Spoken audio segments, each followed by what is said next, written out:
places, and I just thought this would be fun to do. I have been watching quite a few movies lately because I was just sick recently, so I got to catch up on some films I had been wanting to watch, and I'm just gonna get right into it, I guess.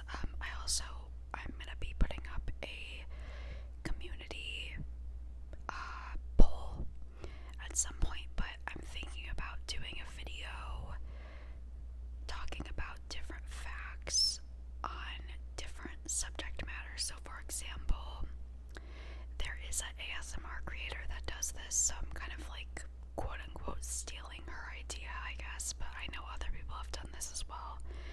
There's actually two ASMR creators I know that do videos like this, but and I'll put their names up here because I'm not remembering them right now, but they talk about like scientific facts or facts about psychology, facts about different countries, stuff like that. So I am thinking about doing that, and I'm going to put up a poll showing a few different examples of what I want to talk about, and then have you guys vote on which one sounds the most interesting to you.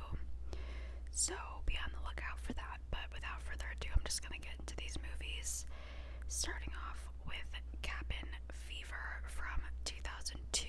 This is directed by Eli Roth, and I really have not seen that many Eli Roth movies. I watched Thanksgiving, and I did like it, but I've heard mixed things about Eli Roth movies.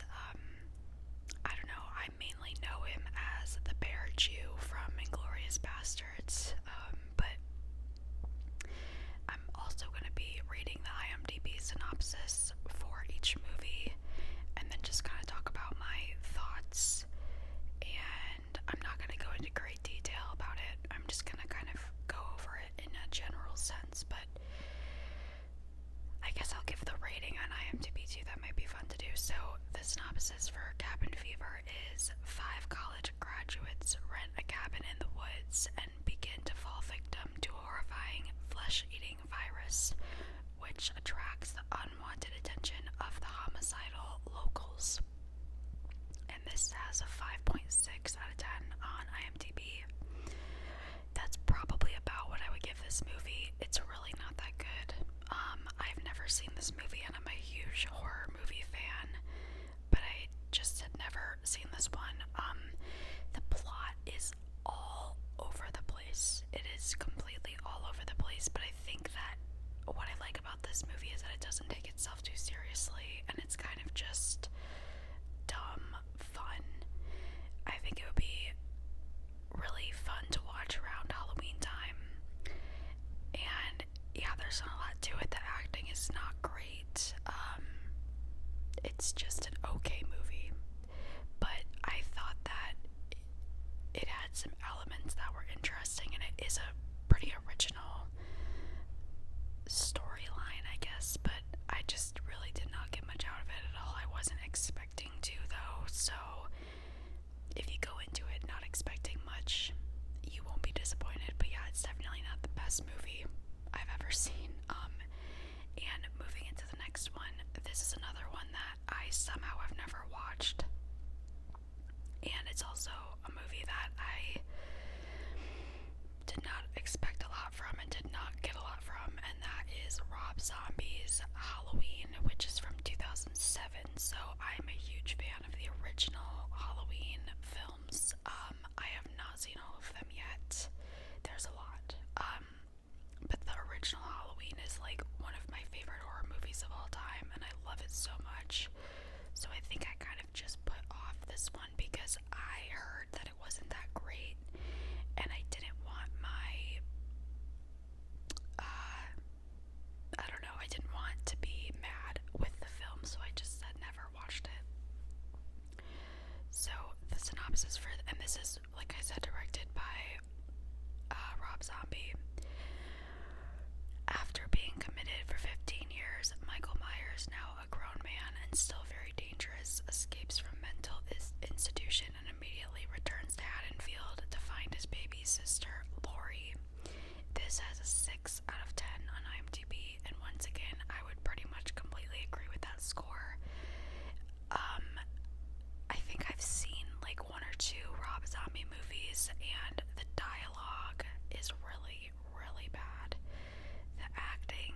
is pretty freaking bad. Yeah, nothing is great here, but it's enjoyable enough to me. I found it to be entertaining. You know, it's gory, it's a new take on Michael Myers, but I hold the original so close to my heart that this just is not it. Honestly, I might give it a little bit lower than a 6 out of 10 because it was just not good. Like, I do kind of like the approach of showing Michael as a child that they did here, but other than that, there really is not much to this movie. It's just kind of all over the place, but it's not terrible. Like, the story itself is not terrible, but the dialogue and the way it is paced is not that great. It's almost 2 hours long, and it definitely could have been shortened, I think, at least. Okay, so next I watched a movie that I have been meaning to watch for a really long time, and that is, okay, get ready for this title, it's a lot, it's a tongue twister. Martha, Marcy, May, Marlene, and this is from 2011. So the reason I wanted to watch this is because it's the same director as The Iron Claw that came out recently, and I really, really loved that movie. And I heard people talking about this film and saying that it was really good as well, so I decided to check it out. And the director of this movie is Sean Durkin, and it stars Elizabeth Olsen and Sarah Paulson. I love Sarah Paulson from American Horror Story, and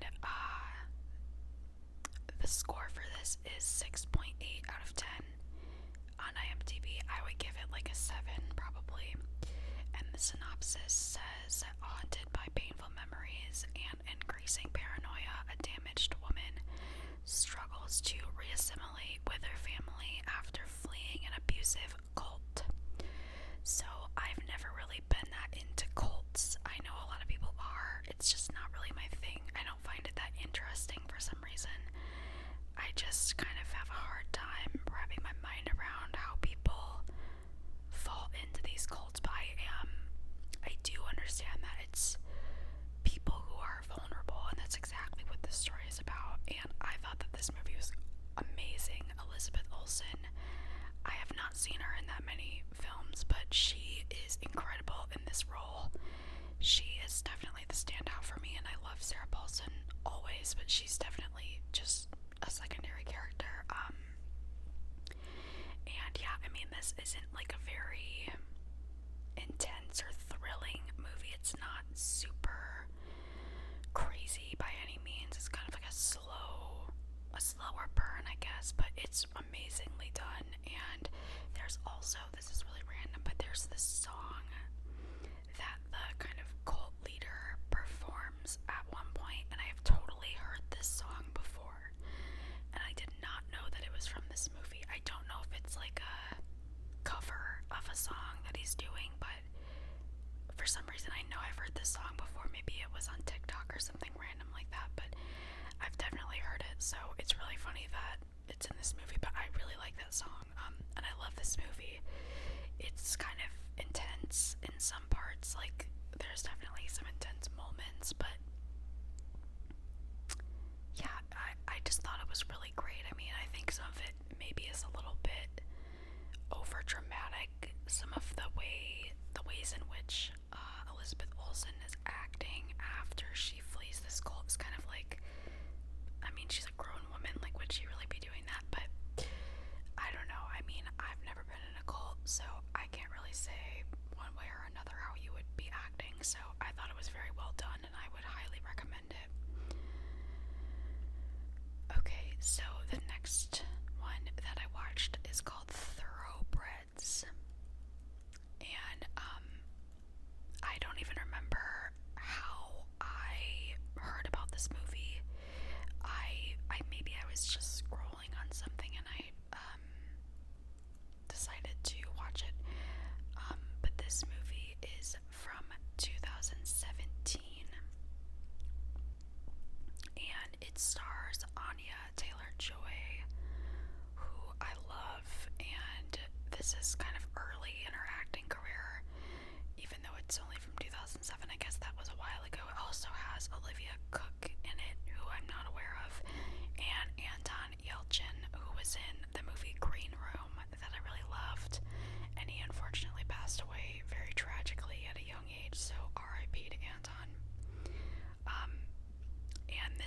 is directed by Corey Finley. The score on IMDb is 6.6 out of 10. I would probably give it a 6.5, 6.6. The synopsis says, two upper-class teenage girls in suburban Connecticut rekindle their unlikely friendship after years of growing apart. Together, they hatch a plan to solve both of their problems, no matter what the cost.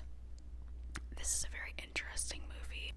It doesn't all work for me, that's why I wouldn't give it a super high score, but I thought it was enjoyable, and it's very quick-paced.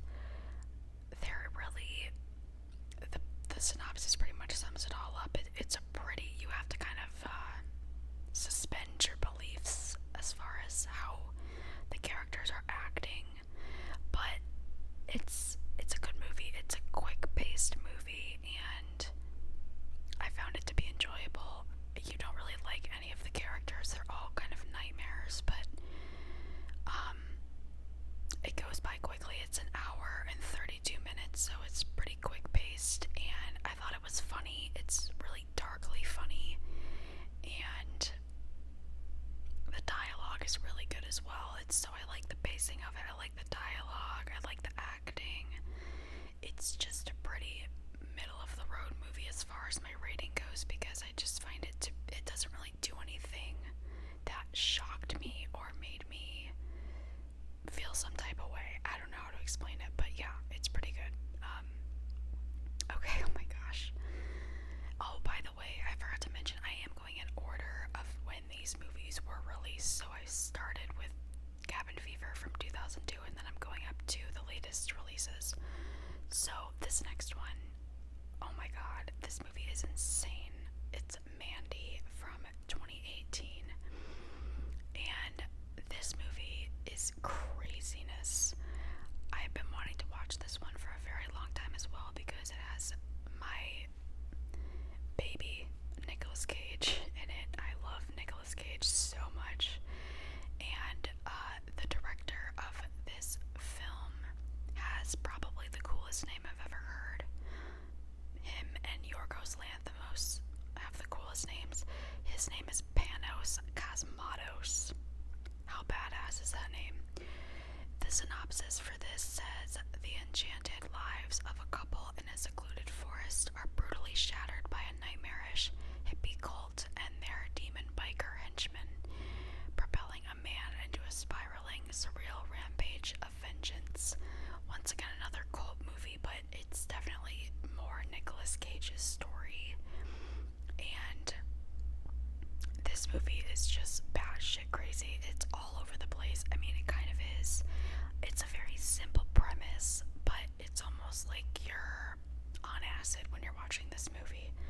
The visuals are absolutely incredible in this movie. If you are interested in cinematography and unique production design, watch this movie just for that reason. There is this scene where the cult leader is talking to the character Mandy, and their faces kind of start morphing into one. It's crazy. So this movie was very enjoyable for me. The rating is a 6.5 out of 10 on IMDb. I would give it closer to a 7 or a 7.5, because Nicolas Cage is incredible in this movie. It's just the perfect amount of crazy that you expect from him, and I just found it to be a very fascinating story. There were definitely elements that didn't work for me, but overall I was just blown away by everything. It's really amazing. So check it out if you have not seen that one. It's cuckoo, though. Go into it, once again, suspend your beliefs, because it's rooted in reality, but there's a lot of fantasy elements. Okay, so these next movies are all from 2024.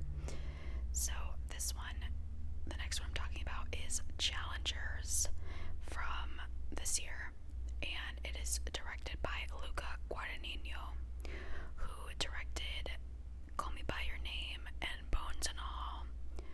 This Suspiria remake. I started watching the Suspiria remake and I couldn't finish it because I just didn't, I don't know, I couldn't get into it, but I love, love, love Bones and All. I cried at that movie. It made me cry. I don't know why. It was just so emotional for me. And then Call Me By Your Name is absolutely incredible too. Both of those movies have Timothée Chalamet in it, and I cried at that movie too. It's so beautifully done. So this movie, the synopsis says, Tashi, a former tennis prodigy turned coach, turned her husband into a champion, but to overcome a losing streak, he needs to face his ex-best friend and Tashi's ex-boyfriend. So this movie stars Zendaya, my queen Zendaya from Euphoria, Josh O'Connor, and Mike Feist, I'm not sure how you pronounce his name. I'm not familiar with the two male leads, but obviously I know Zendaya. And this movie has a 7.3 out of 10 on IMDb. I will probably give it a 7.5.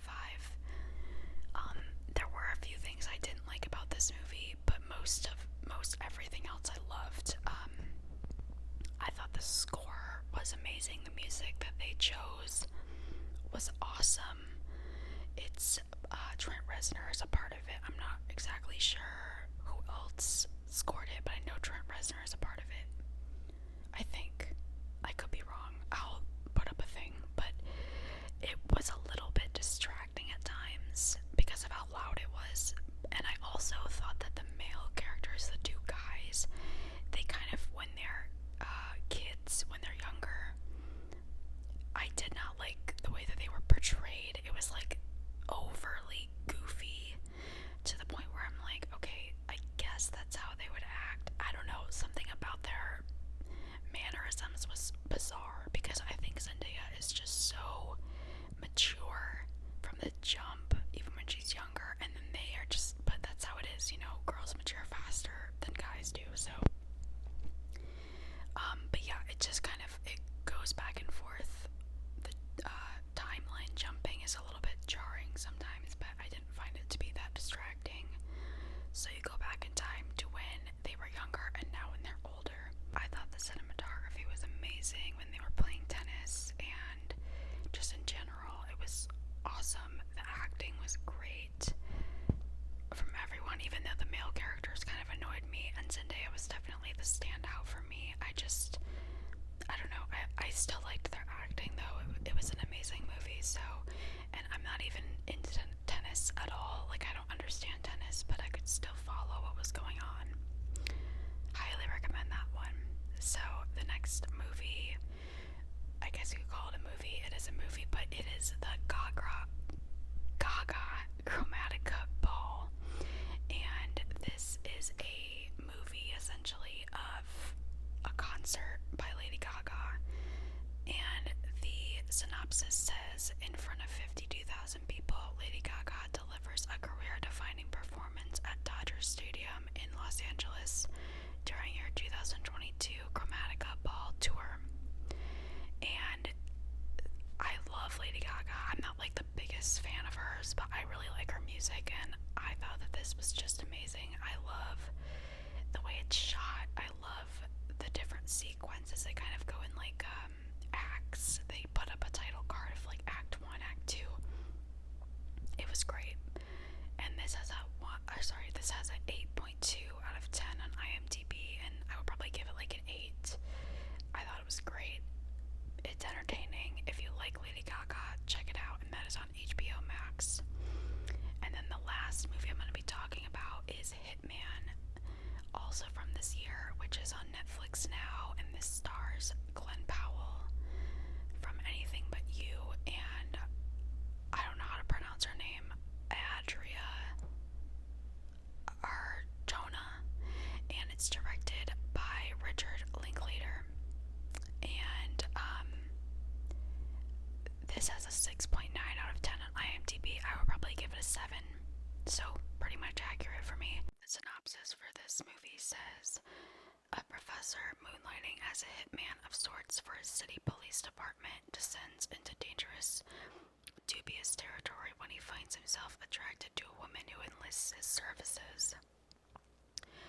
I thought this movie was very entertaining and enjoyable. It is fast paced, it's funny, it's romantic, it's sexy, it's just really, really, it's a fun watch, and I find Glenn Powell's acting to be so great here. The way he changes his character throughout is really fun to watch, and I thought that his chemistry with the female lead was great. They have really great chemistry, and I really liked it. I didn't think it was anything groundbreaking, but I didn't expect that, you know. It's just a fun watch, so yeah, and it's almost 2 hours, but it really went by quickly, and I like the story. It's very unique, and apparently it's based on a true story, which is very interesting. And it's, you know, loosely based on a true story. You know how that always goes, but um, yeah, that's it. That's all the movies I wanted to talk about. I'm sorry if this video was a little bit on the shorter side, but hopefully you guys found it to be enjoyable. So yeah, that is going to be it for this one, and there's also some construction or some yard work going on outside. Sorry if that is distracting, but yeah, I will see you guys in the next video. Thank you so